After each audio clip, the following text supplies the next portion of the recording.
Bonjour à tous, bienvenue, ici Bruce Fauveau. C'est la première vidéo d'une série de vidéos que je vais tenter de faire et dont le but est de documenter les étapes de ma progression à travers un cheminement, un processus qui m'est proposé par un livre. Et ce livre, c'est ça. Libérez votre créativité. Écrit en 1982 par Julia Cameron, en anglais c'est The Artist's Way. C'est un livre bien connu, proclamé la Bible des artistes. Et c'est un bouquin qui m'a été recommandé par un collègue humoriste, Alex Mir, un mec pour qui j'ai de l'estime et qui m'a dit que pour lui ça avait été une révélation. Alors attends, moi, à 6,80€ la révélation, je prends. Mais surtout, ce bouquin, je l'ai acheté parce que je suis en galère, frère. Au niveau de la créativité, c'est... Moi, je suis comédien solo, j'ai 2 spectacles qui tournent, j'en vis, c'est mon métier et c'est pas le problème. Mais j'ai toujours compté pour créer que sur des éclairs d'inspiration venus d'on ne sait où et qui sont de plus en plus rares, voire là, carrément inexistants. Donc ça me frustre, je dois me sortir les wads pour m'extirper de ce marasme créatif, et donc voilà, je tente. Alors le bouquin nous propose un cheminement en 12 semaines, avec un chapitre par semaine, plein d'exercices et tout ça. Julia Cameron nous propose d'y consacrer 1 heure par jour, une dizaine d'heures par semaine. Elle nous expose les 3 outils dont on va se servir toutes les semaines, et le plus important, ce sont les pages du matin. 3 pages à écrire le matin, tous les matins, sans y couper.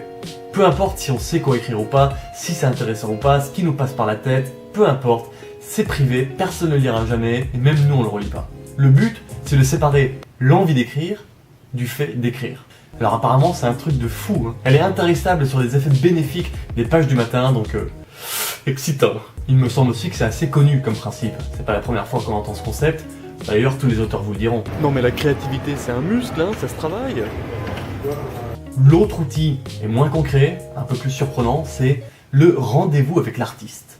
Alors, avec l'artiste en soi, pas avec n'importe quel artiste dans la rue, tiens, rendez-vous, ouais, Qu'il s'agit d'une espèce de date hebdomadaire avec soi-même. Ça peut être aller voir un vieux film dans un cinéma d'art et d'essai, faire une balade en forêt, n'importe quoi pour, elle dit, nourrir votre conscience créative et l'artiste en vous. Et le 3e outil qu'elle propose, c'est ce qu'elle appelle remplir le puits. Là, c'est beaucoup plus nébuleux et général, mais elle propose de se nourrir du monde qui nous entoure. L'exemple qu'elle donne, c'est par exemple, on est dans les transports, c'est blindé, plutôt que de s'enfermer dans la lecture d'un bouquin, restez attentif à ce spectacle visuel et sonore. Et olfactif, hein, si on utilise la RATP. En gros, restez attentif dans le but de remplir d'images notre puits créatif, puits dans lequel on ira puiser pour ensuite notre imaginaire. Et enfin, pour conclure l'intro, on a le droit à un contrat.